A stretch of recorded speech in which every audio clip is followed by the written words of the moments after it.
solitary lion crosses one of Africa's most beautiful national parks. The Ngorongoro crater of Tanzania shelters some of the most spectacular natural wonders on Earth. Over 2.5 million years ago, a great volcanic cone erupted. When the dust finally settled, all that remained was a giant bowl 12 miles across, surrounded by a rim rising 2,000 feet above the crater floor. During the wet season, abundant rainwater flows down the walls of the crater to form Lake Makat, where flamingos return to feed by the thousands. The water absorbed in the crater during the wet season provides an ample supply of grass, which for most of the year supports a population of up to 25,000 large animals, including herds of wildebeest, water buffalo, elephant, rhinoceros, hippopotamus, and eland.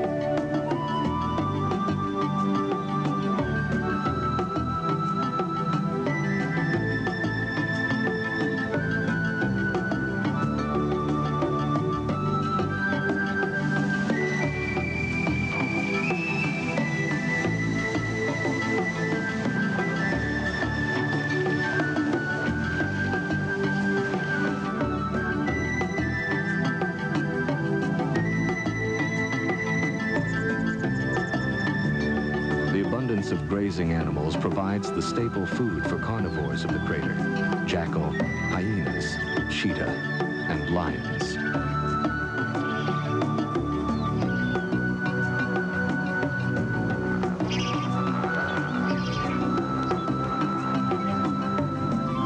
But of all the animals that are found here, it is the lion that dominates.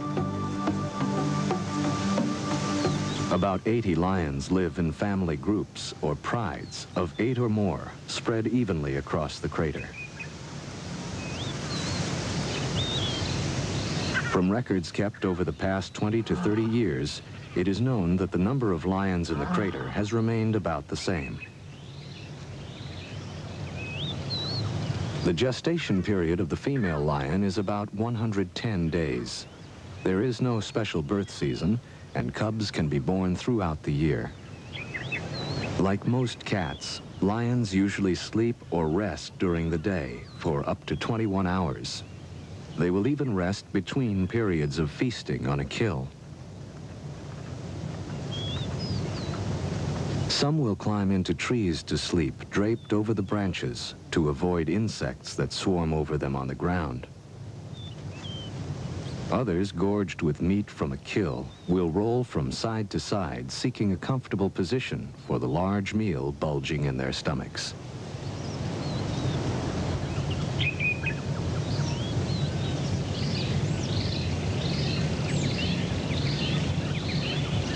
The pride is a complex social structure consisting of from 2 to 20 or more females and their cubs.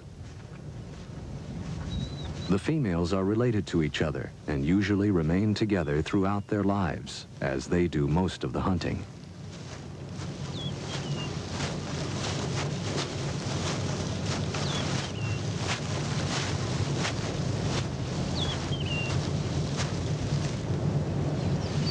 After a meal, the pride gathers, grooming and touching each other and strengthening their family bonds. During rest periods, the cubs stay close to their mothers or other females. Here in the Ngorongoro crater, water is plentiful most of the year. The lions usually drink once a day, in the early morning or after a kill. Male lions are not permanent members of the pride, which may have from 1 to 4 adult males. These may stay in the pride for as long as 6 years, but more often lead a nomadic life, traveling alone or in small groups throughout the crater.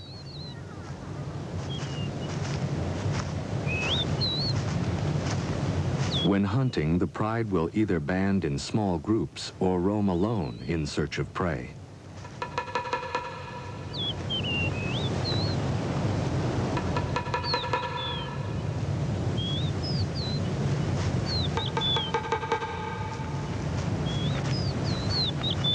At times, a female with newborn cubs will seek solitary shelter away from the males. No one is certain if she chooses to leave or is forced away from the close social structure of the pride. Lions have few distinctive markings to assist in recognizing other members of the pride, especially over long distances. Therefore, they must approach another pride member in a direct manner, without hesitation. Should an approaching lion of the pride seem unsure of itself, it may be attacked as if it were a stranger. If a lioness is attacked several times, she may become unsure of herself and eventually leave her pride. In this way, the pride remains relatively stable in size.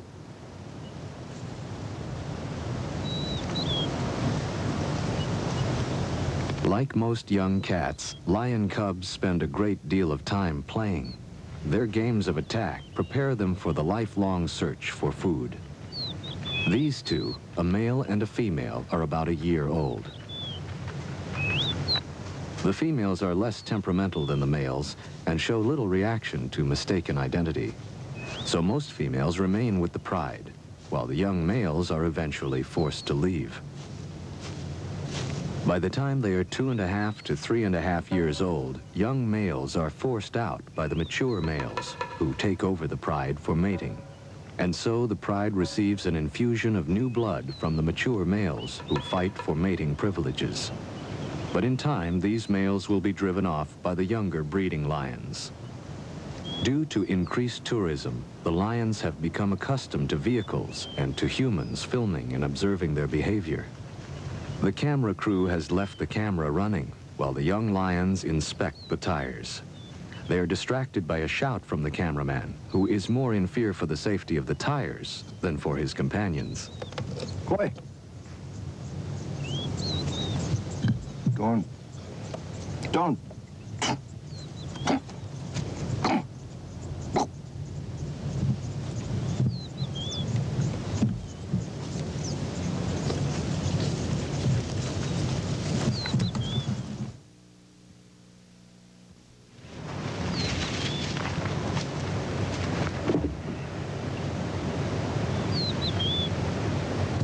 The yearlings return to their mother for comfort and grooming.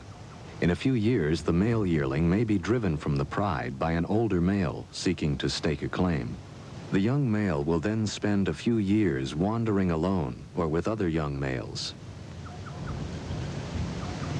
As summer wears on, the great herds of wildebeest range over the crater floor. Grazing in the shimmering heat of the sun, the great herds are one of the main prey of the crater lions. The zebra are safer on the barren plain, but as they move into the taller grass, they are now at risk by the stalking female lions. The mottled brown coat of the lioness blends perfectly with the tall grass, now parched and brown in the summer sun. Hardly moving, the great cat waits for the unwary zebra to move closer to its place of concealment. It is not unusual for only one lion to hunt a zebra. Even though she may have greater success in numbers, once the lioness reaches her prey, the zebra will have little chance of survival. She stalks downwind of the zebra, slowly working her way closer and closer. Now joined by another lioness, she continues to wait for the zebras to move closer. Lions do not have the speed or stamina of other great cats, like the cheetah, and must wait patiently while their prey moves closer, and then, with a short sprint, attempt a quick kill. Now less than 50 feet from the zebra, the lioness waits. She is barely visible to the unsuspecting herd. She begins to close in, hunched low in the tall grass.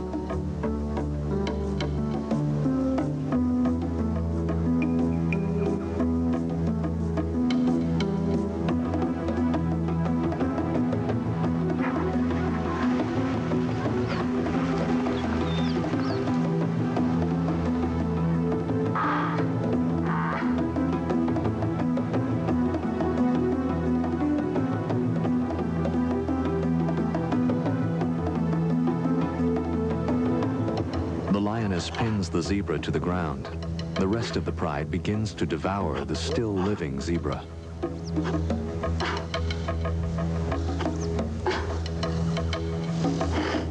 Still breathing, the zebra dies in what must be terrible agony as the great beasts gorge.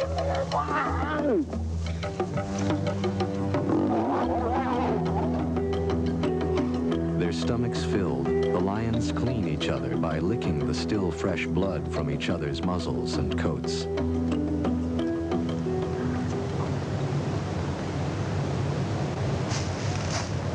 After the kill, the lioness joins her cubs and begins a long rest period to digest her meal.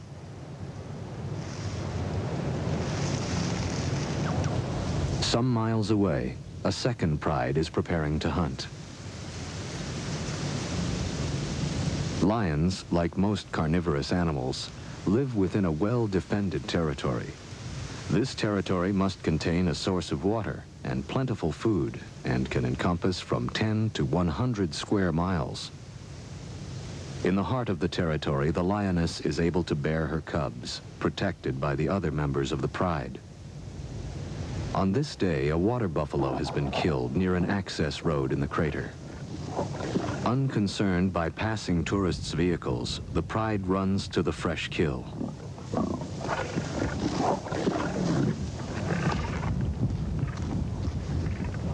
The pride's territory is carefully guarded by the dominant males.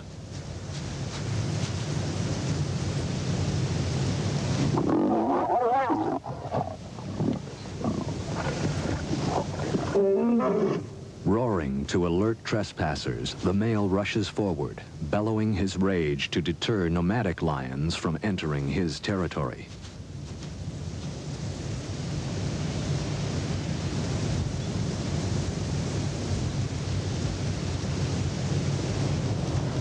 Now safe from outsiders, the pride is on the move, possibly searching for more game or a protected water source.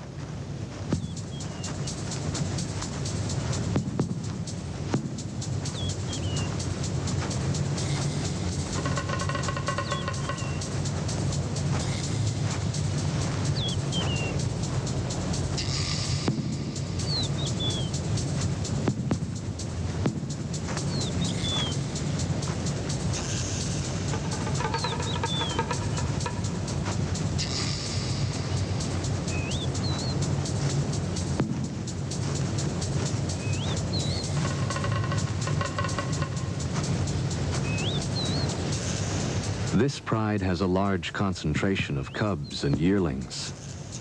Stretched out along the access road, they seem indifferent to time or distance as they slowly make their way, following the others.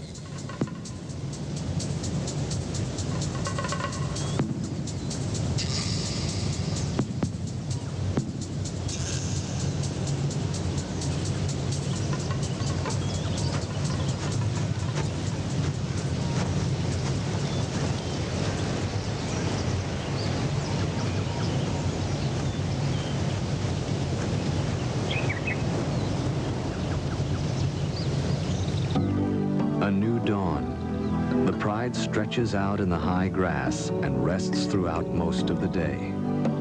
It is difficult to determine why they have decided to move from one part of their territory to another. Even at rest, the females keep close watch over the young cubs.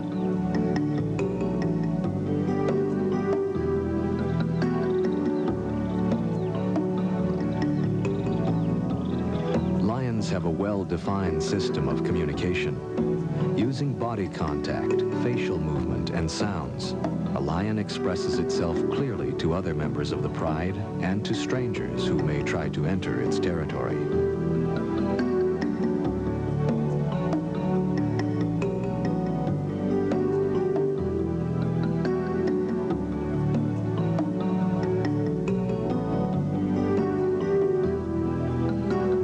As spring turns to summer, a flock of crowned cranes flies over a herd of zebra feeding on the open savanna.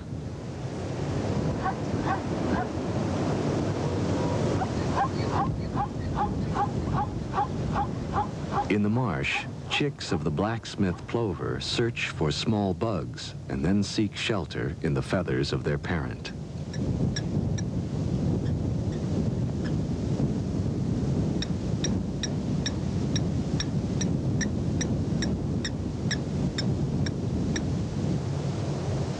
Emerging from her hiding place, a female and 3 very small cubs set out to join the pride. For the young cubs, it is a long trip across the open plain.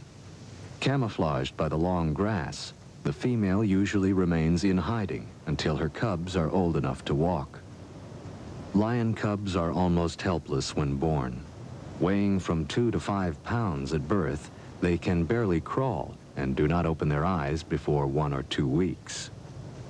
Newborn cubs have a slightly spotted coat, which helps to hide them in the thick grass.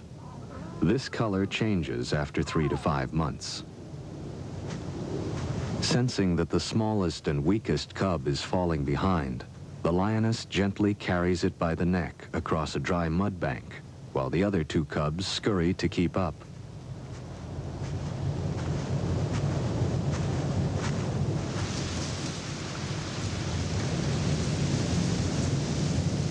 Slowly making her way past the others, she selects her spot.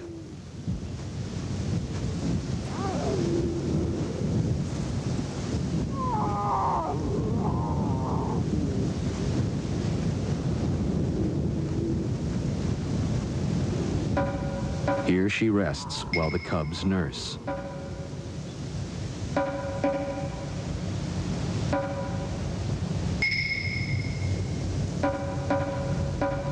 When several lionesses give birth at the same time, they frequently share the duties of raising all the cubs. This communal area then becomes the general meeting place for the entire pride.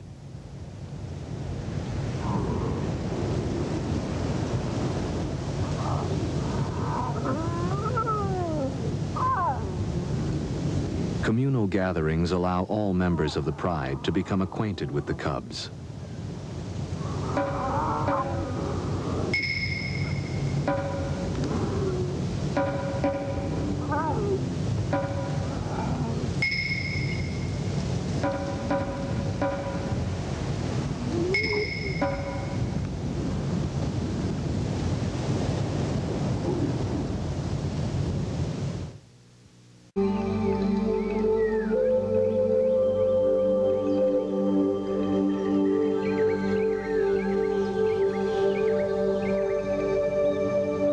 As dawn breaks over the crater rim, a herd of elephants spray dust across their backs to discourage biting insects.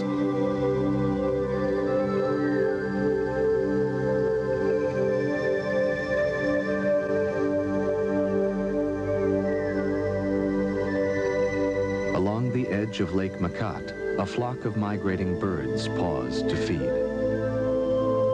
Among the trees, a small herd of zebra and an old elephant with only 1 tusk feed peacefully in the clear morning air. Near the lake shore, gazelles graze contentedly as they share their pasture with a flock of ducks. Knee-deep in the mud of the swamp, a huge water buffalo wallows contentedly. The buffalo is the lion's largest and most formidable prey, and is capable of putting a marauding lion to flight. Lions are usually wary of an adult buffalo, which can severely injure or kill an adult lion with its sharp horns.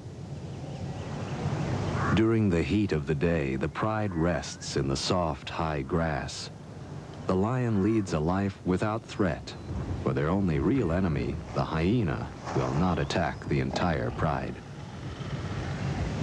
If caught alone on the plain, an adult lion and cubs, or even young adults, can be at great risk from a pack of hyena. In the afternoon, the yearlings spar with one another, or their mother, who usually gives them a quick swat for their trouble. Then, relaxed and seemingly full of affection for the cubs, the female joins in the afternoon play.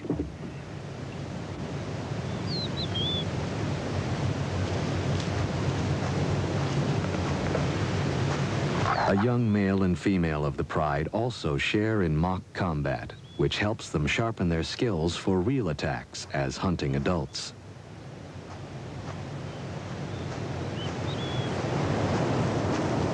Late in the afternoon, the pride begins its quest for prey. Separated from a small herd of zebra by the mud flats of a slowly drying lake, two females are forced to leap a small stream. Now the yearling male must also cross. He seems in a quandary whether he should jump as the adult females have done or swim.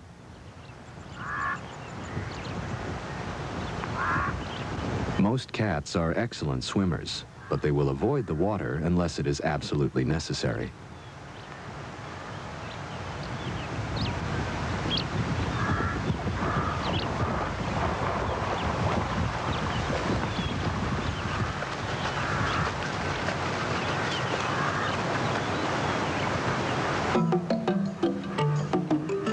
Moving slowly, the pride spreads out across the plain, making its way to a herd of zebra over a mile away.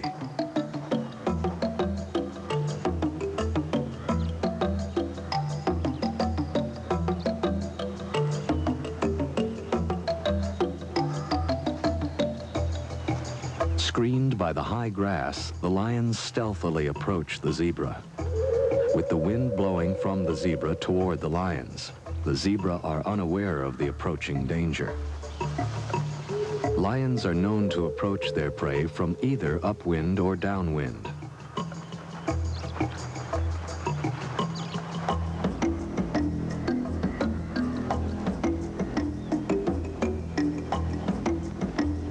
Time seems to stand still as the zebra slowly pass before one and then another of the crouching hunters.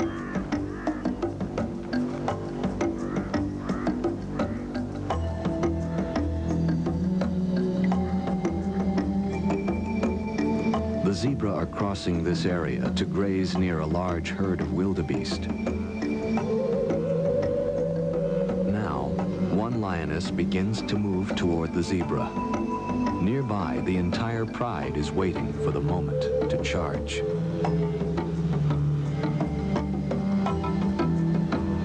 Both wildebeest and zebra now seem to sense the presence of danger and barely move, uncertain from which direction an attack may come. Then, as if spectators at a sporting match, the herd watches as the lion attacks.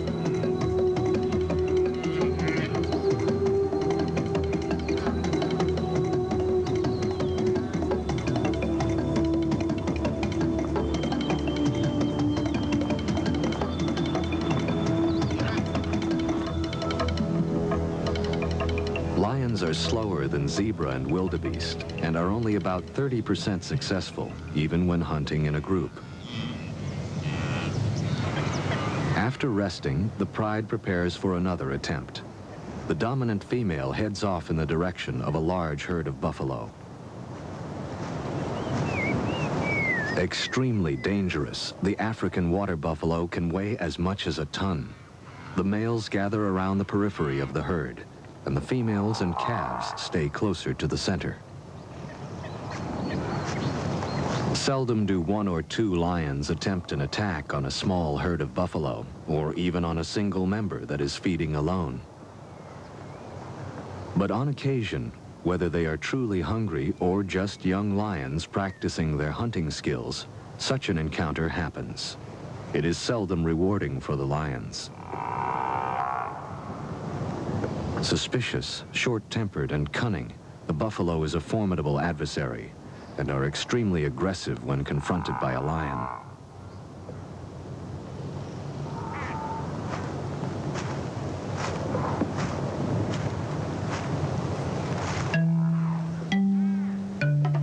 In such short grass, the lions come as close as they can. Then they attack.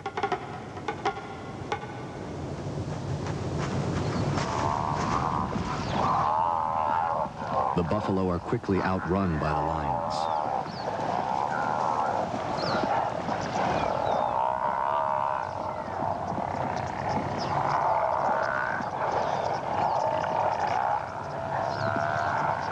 It's not a fair match. 2 lions and 3 buffalo.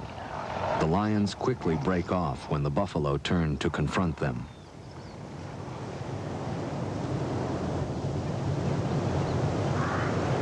Closer to the lake, a larger herd is peacefully grazing.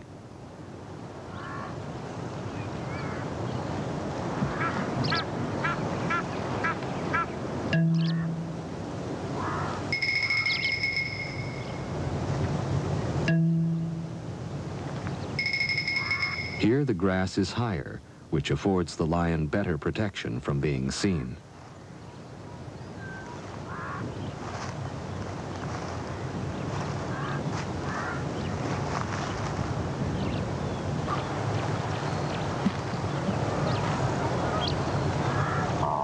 Working as a team, the pride takes up position along the edge of the buffalo herd and move in.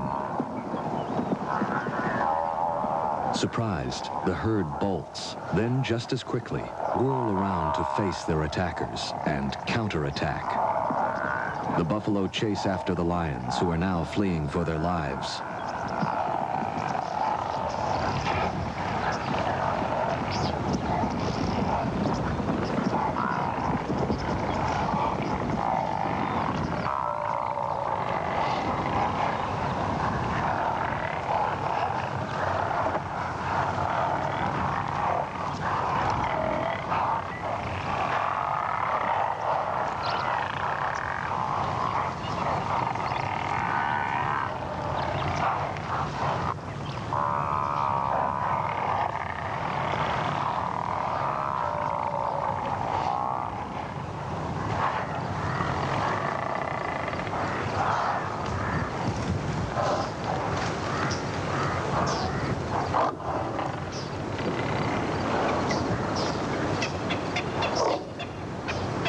Seemingly convinced that the danger is over, the buffalo move back to the marshy ground at lakeside.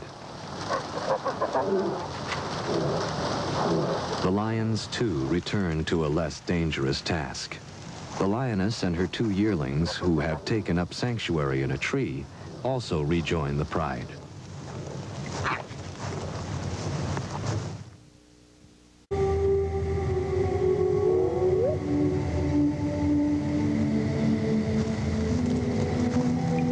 Late at night, the pride, hungry and on the prowl, move, cubs and all, to a better location for hunting within their territory.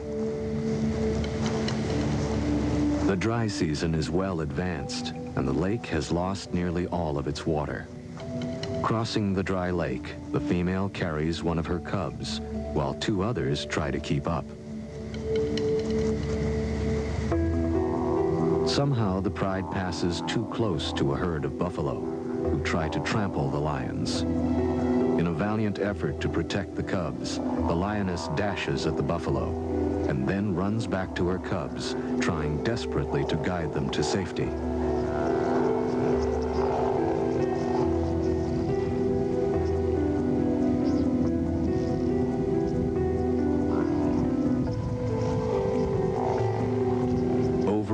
She rushes at the great beasts, but the buffalo will not scatter and continue to charge the lioness and other members of the pride.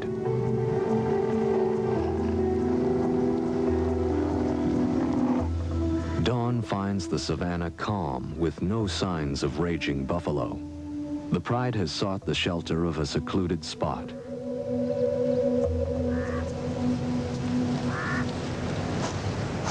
The only animal now in view is the lioness as she searches for her cubs.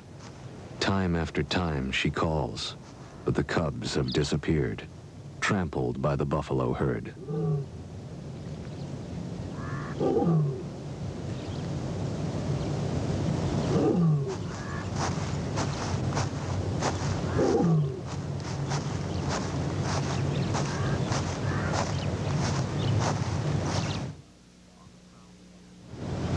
On the prowl again, the pride spots a lone buffalo feeding in the high grass along the edge of a swamp. Separated from its herd, a single buffalo is still extremely dangerous and must be approached with caution. This large male, with its ear torn from either previous attacks or thorn bushes, is joined by a wattled starling who makes a meal from the ticks that infests the hide of the bull. Deciding to attack, the pride begins to stalk the bull.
Struggling from the combined weight of the two lions, the bull stumbles. The other lions leap on him, robbing the bull of its strength.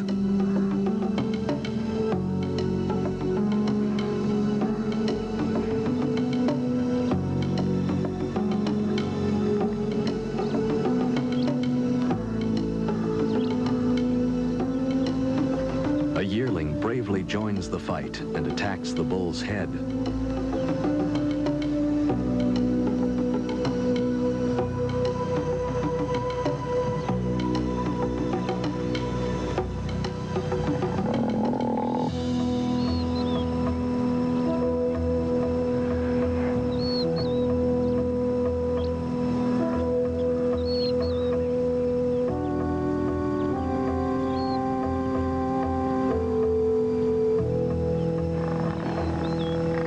Other buffaloes approach to drive the lions away, but the lions are not easily dissuaded.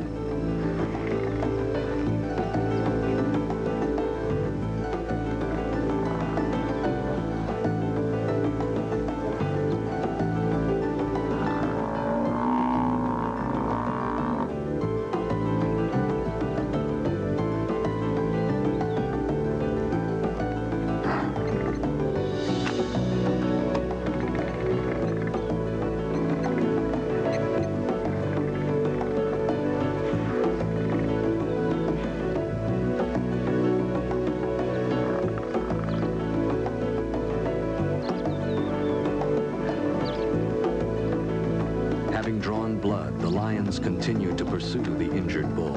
Its weakened condition gives them a chance of making a kill.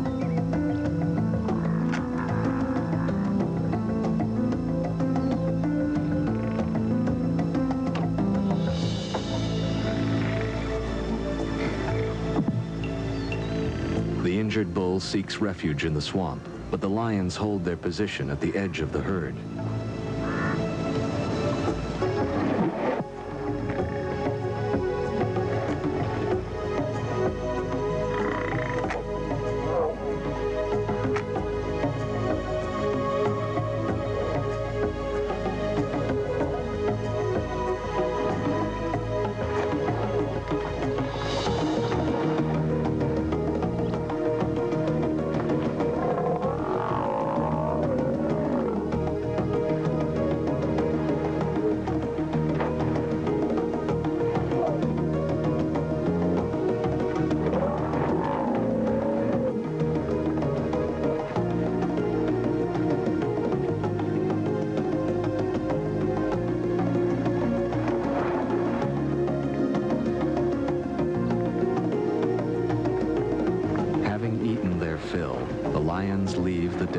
below and head toward shore for a long rest.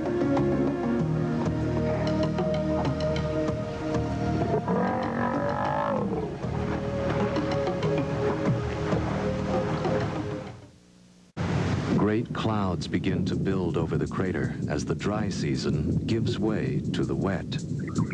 Lying at 3 degrees south, just below the equator, the Ngorongoro has only 2 seasons, wet and dry. November is the beginning of the wet, and as the rains fall, the season of renewal begins. Now the entire crater ecosystem absorbs the life-giving moisture, and the parched ground bursts into life. For all of the animals of the crater, it is a time of patient waiting until the rains stop.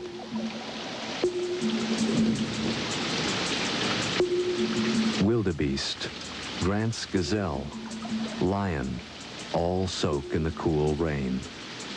Within a week, the crater will turn green, and a carpet of yellow flowers will cover the savanna.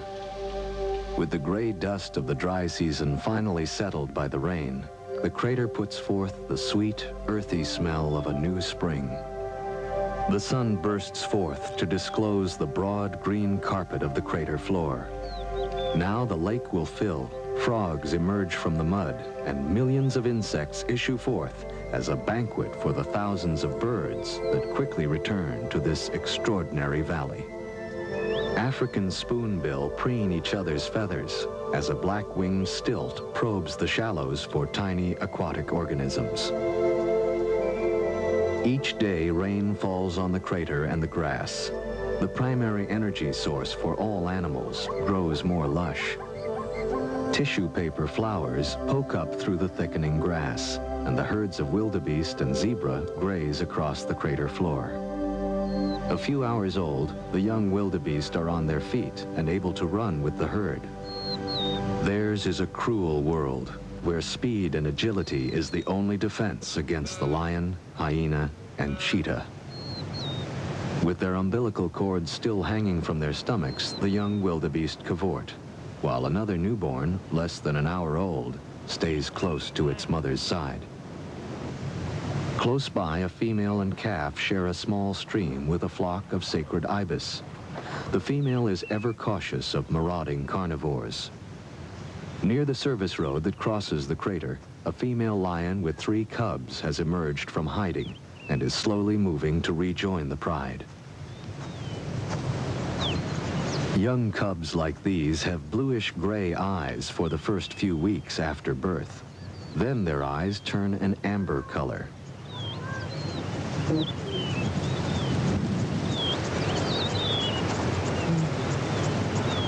Between the periods of rain, the pride sleeps in the midday sun. Although cooler than the dry season, here at the equator, the days are warm and pleasant. With plentiful game, the lions are well fed and peaceful. Hidden from view of the pride, a young male has been in hiding for over a week, nursing injuries received during a hunt. Now it emerges, its hind leg obviously swollen with a festering wound.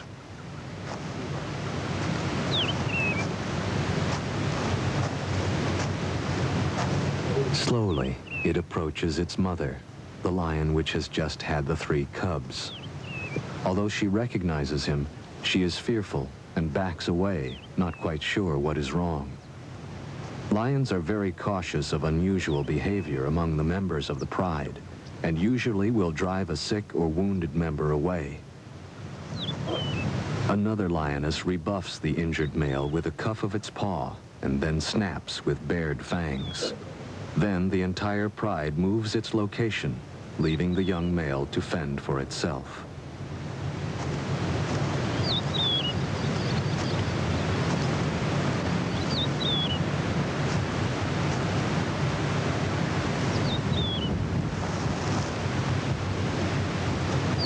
So weak it can hardly care for its wound, the male is no longer able to live with the pride. At nightfall, the pride will leave the area, and the young injured male will be left defenseless against a hyena attack.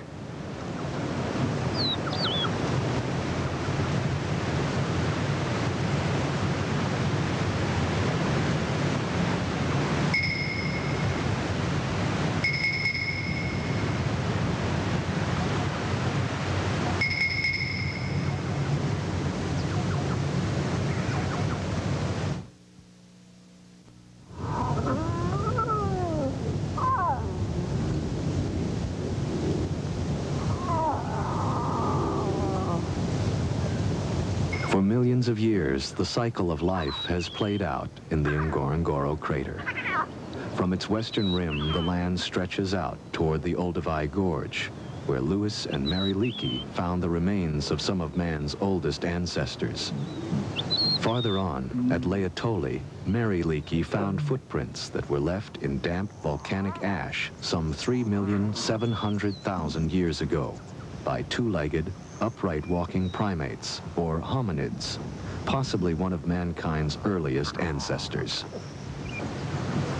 Looking at these prehistoric footprints, one can see where the two creatures, one possibly male and the other a female carrying a baby, had stopped and turned, as if sharing a moment of doubt. Man has shared the planet with animals for only a very short time. Early ancestors of the great cats and other animals of the crater lived in Africa for many millions of years before the emergence of any form of pre-human. Yet in the last 100 years, man has so altered the environment that thousands of species of animals, birds, fish, reptiles, and plants are extinct. Today, the nations of Africa share a common dilemma. The need for more farmland has reduced the once great herds of wild animals that roam the continent. However, since the end of World War II, much has been done to establish national parks in order to save the remaining unique species in Africa. This is the legacy of the Ngorongoro Conservation Area.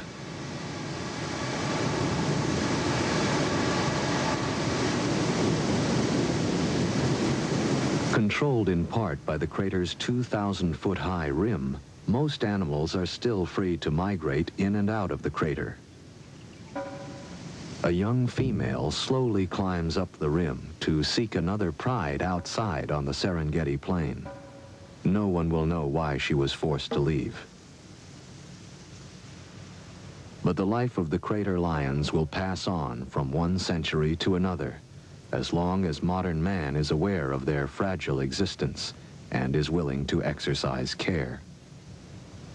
The infinite beauty and variety of the natural world is mankind's greatest treasure.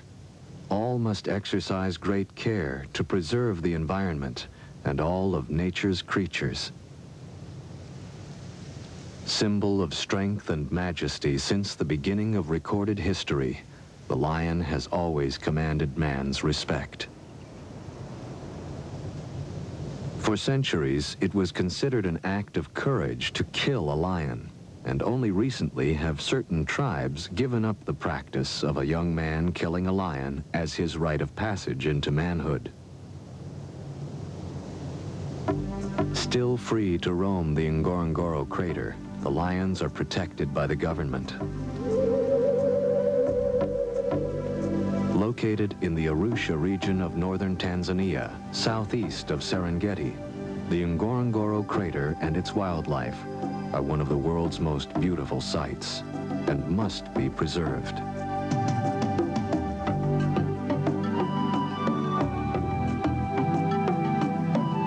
Coming up next on the Discovery Channel, cunning and deadly rattlesnakes search for